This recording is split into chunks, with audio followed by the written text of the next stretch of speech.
Hello everybody, welcome into the Woody Hayes Athletic Center. I am Austin Ward, that is Tim May, this is Jeremy Birmingham, and this is the practice report brought to you by Byers Auto, Ohio State.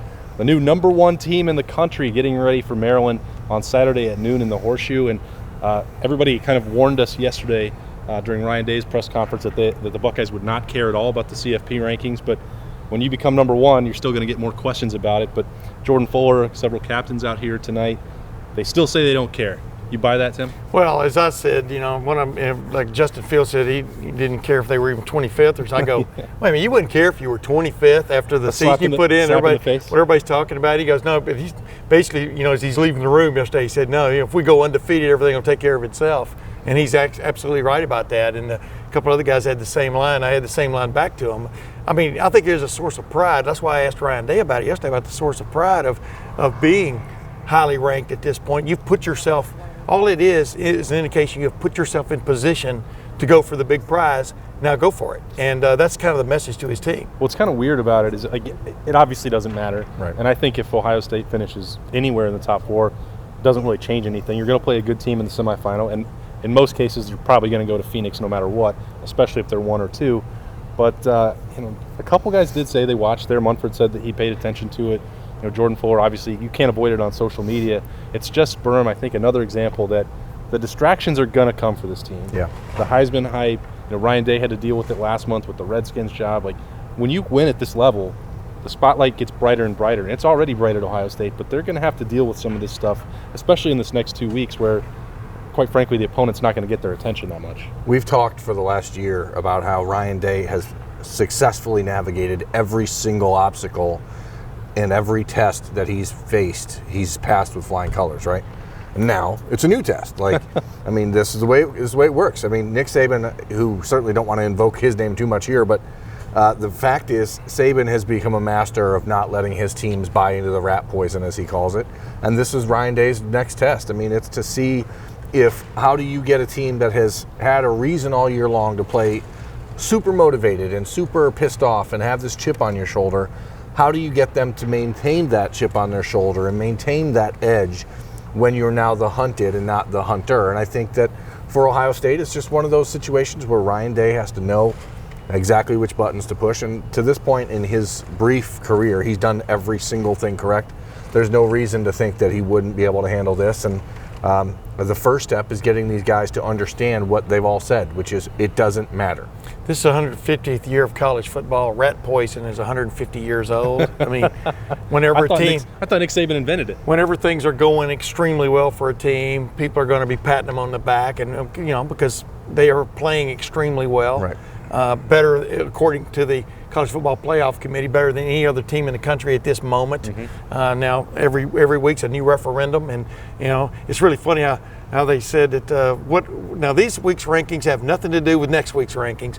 Give me a break about that, okay? Isn't that why Clemson's you've got number 2 versus number 3 this week. But if that's true, like a playoff format, when you play 2 versus 3, you don't become the number 1 seed. Right. So, I know that what's going to happen next week is But it is what's going to happen. The winner of LSU and Alabama is going to be number 1. That tells you why you shouldn't pay any attention to it, right? Yeah, but there's a lot of things going on right now. For example, Ohio State's a 44-point favorite.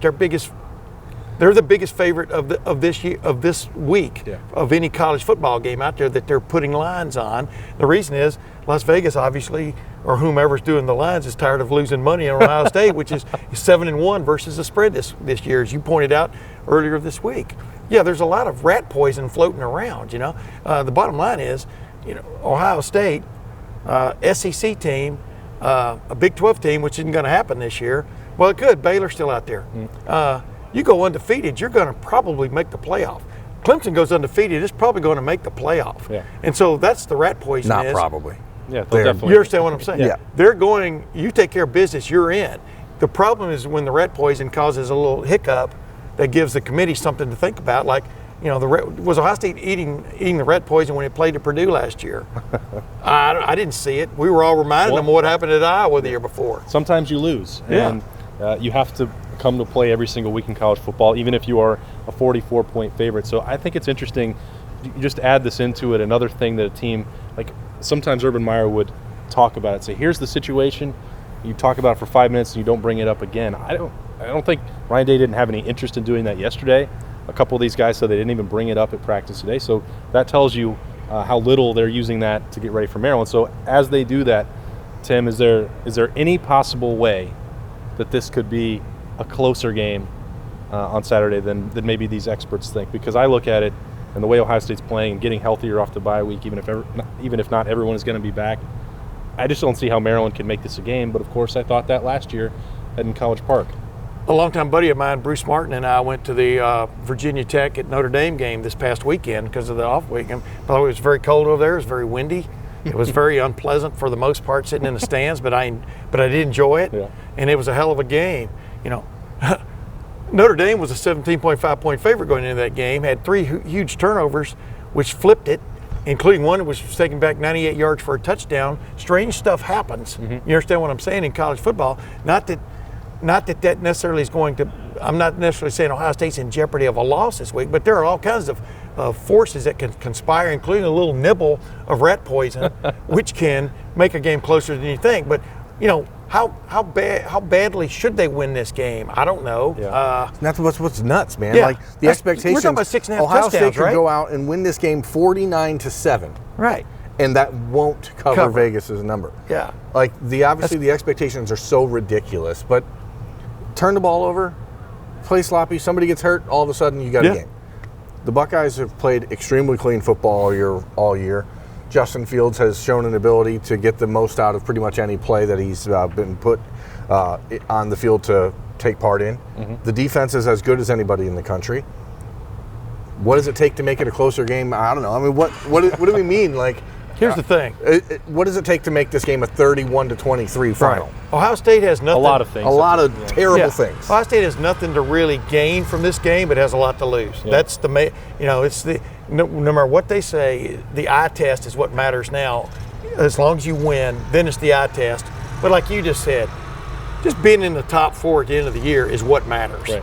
And they put themselves in great position to do that. All right, this is the practice report brought to you by Byers Auto, not brought to you by Rat Poison, which is getting a record number of mentions in here at the Woody today. It's replaced the Tate Martell counter. it's It's a now new- the rat new poison. I think counter. he brought it up though, didn't he? Yeah. He always brings up rat poison.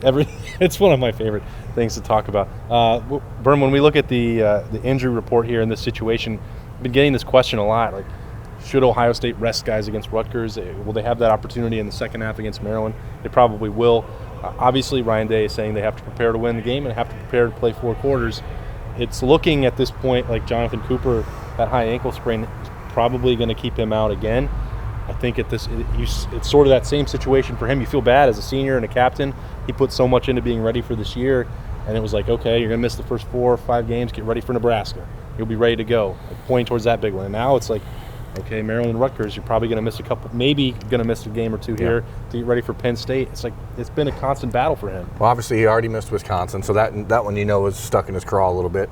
But again, we're talking about what is shaping up to be a 3-game stretch at the end of November, first week of December, that is going to define not just this season, but Ryan Day's entire career, I think, as a head coach. If it comes down to this, if Jonathan, are you able to play 100% this weekend? You're not, then you're not playing. I think that's a very simple black and white conversation. If you are not 100%, you are not going this week. And the same would be said against Rutgers. And I know that the guys in the locker room, they're all competitors. They train 20 hours a day for this moment to get those 4 hours on Saturday afternoon. And I know it sucks for them to lose it, but it will suck a lot more if he's not out there for Penn State, not out there for Michigan, not out there for the Big Ten championship game. And when you see guys like Jonathan Cooper, he's a captain, he's everything to this team as a leader. It sucks, but if he's not 100%, if there's any question, then he sits. And the other guy, this place starts to sound like an airport tarmac at certain points, doesn't it? It's got some old bones creaking. Yeah, in and here. there's machines running around. Go ahead. To flip to the offensive side, and a guy that comes up a lot here, Austin Mack also missed the Wisconsin game. We'll see what happens with his hamstring injury. But there, Munford has been sort of the one that you pinpoint. He needs to be healthy at left tackle. The depth is taking a hit. Josh Allaby's missed the last several games, been unavailable. I think he's kind of, I just asked him straight up, are you annoyed that we're asking you about your health every week? And he's like, yeah, it does kind of suck, but it's the same sort of deal as Cooper. The guy had an off-season surgery, missed the Rose Bowl. Now he's fighting this ankle injury, and those can linger. Yeah. But he's walking through the facility. We asked him again. He said he feels fine, and maybe that off date came at a good time for him. Yeah, I mean, he smiled when he was asked about that. I mean, and he gets in that super cool, super chill chamber. I'm not sure anybody would ever look forward to that. It's like you look forward to what it means to you 50 minutes later. Yeah, 3 minutes of pain. For whatever, a lifetime of gain. But yeah, I mean, Man, you're like Emerson. The answer is yes to all those questions. But the one thing Nick Saban has right when he talks about. When he talks about what? When he talks about rat poison? When he talks about the rat poison, when he Yes. talks about Ding. is, Ryan Day's not sitting here going, check mark Maryland, check mark Rutgers. It'd be folly to do that. Mm-hmm. And the line that Nick Saban has, we will try to expedite the win. You want to expedite the win, and then you think about those other things. But it's crazy to be planning that, Yeah. Now, in the back of your mind, Chris Chuganov needs more snaps, or Gunnar Hoke. You know that Nicholas Petit-Frere needs more snaps. So right on down the line, the backups, they could use more time in real life situations. And so you keep that in mind too in these games, because they're not stupid. They're watching the video like everyone else, like we have the last several weeks. They know what's coming against Rutgers in 2 weeks. Penn State's going to be a totally different animal when it comes in. Michigan is going to be a desperate animal. Even if they win from now till then, Michigan is desperate for a win in this series, and their head coach without a doubt. So that's kind of what you're facing. But the bottom line is, in retrospect, you want to rest as many people as you can. You want Thayer Munford on a better ankle. Yeah, you don't usually get opportunities like this because, everyone outside of Columbus loves to attack Ohio State's schedule, which is the toughest of any of the unbeaten still. But where do they attack? Still do have this interesting stretch here with off-date Maryland Rutgers, where it's almost a second preseason for them before they go into really one of the toughest stretches that anybody in the country might face, with Penn State, the rivalry game at Michigan, and then whoever comes out of the West. Berman still thinks it's Wisconsin.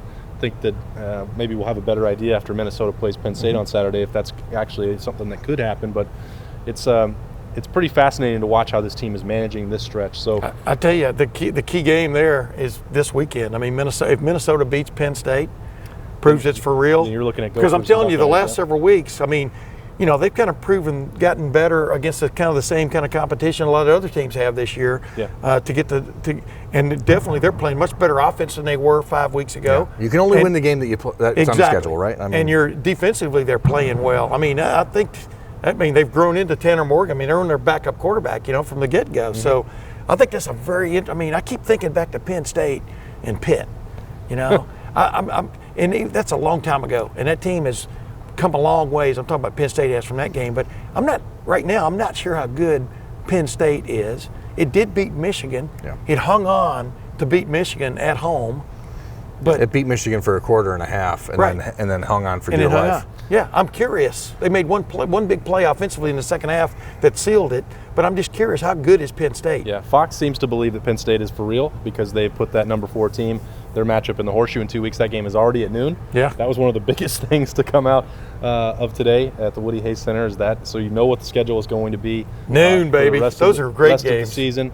It could be noon or 3:30 at Rutgers next week. That's the only uncertainty that's left. I'm leaning towards 3:30. That's what's being said around here, but it's not officially confirmed.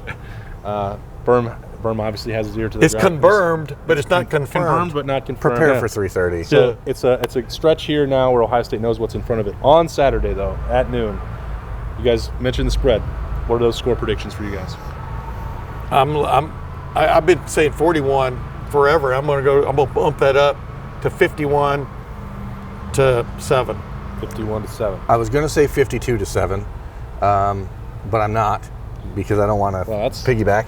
So I'm going to go back to what I was just saying. 52. That makes more sense, really. I think that's a field goal. Certainly makes more sense than 51. That's an odd number to score. I mean, you'd have to be a pretty bad defense to give up 51 points safety in the game with Maryland involved, right? You have to be pretty bad. But I just remember last year's Maryland game. There was a 51 in that one. 51 game, right? Weird. So we're playing off last year. We're going off history. Ohio State has nothing to play for this weekend other than, as you said, a lot to lose, right? But that team in there is well aware of what happened at Maryland last year. Yep. And I think that they're going to absolutely put Berm, let me a interrupt you. number I want to on it. ask you, because you've been around here almost as long, well, not as long as I have. No, no one has. But I mean, we've talked about this. I mean, this team is different. Don't you agree? There's a totally different the focus air to it. I keep going back to the quality of athlete. I mean, quality of person that's running around. I mean, Jordan Fuller's one of the most enjoyable guys you could ever just talk to. Yeah. Chase Young, same way. I mean, just right on down the line. But this team seems to get it. Don't you I don't agree? see them having the ability to get distracted. Yeah. And again, we've talked about this multiple times, and it sort of was underscored by what Jayshon Cornell said on Tuesday. All week long right now, this team is so much more relaxed that when it comes time to run out of that tunnel on Saturday, they are dialed in to a level that in the past, and you can't argue with Urban Meyer's results, right?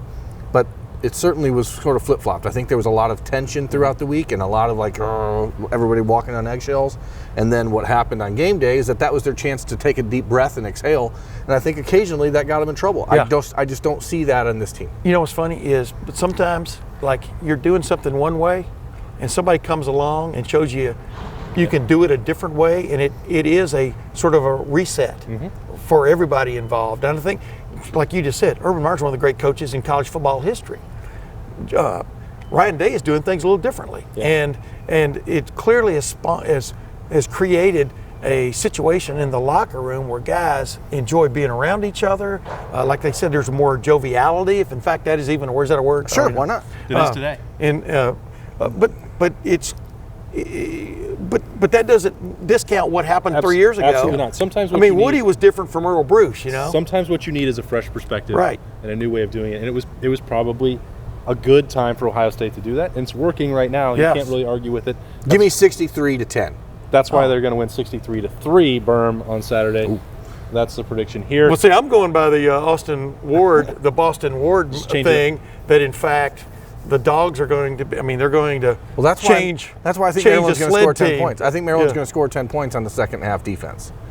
Second half defense is a lot better than the one that didn't cover against Fort Atlantic. Maryland is out there scheming. I mean, like Ryan Day even pointed out. They're not. They have really good athletes, but I don't trust the coaching there at all. I'm just trying to back up your score. I'm just saying. Stick with your gun. You stick with your guns. Okay. Anthony McFarland isn't healthy. I mean, they don't even know who their quarterback is. You're talking too much about Maryland. It's the worst head coach in history. I literally, right, if you had me to go back and if I got to retrench, I'd say 51-0, because I think this defense has the capability of throwing a shutout, and they got a lot of confidence in their backups of being able to hold it up. I might go 51-0. Now you're going to my playbook. I don't think that Mike Locksley, who is probably the worst head coach in history of college football, absolutely he is.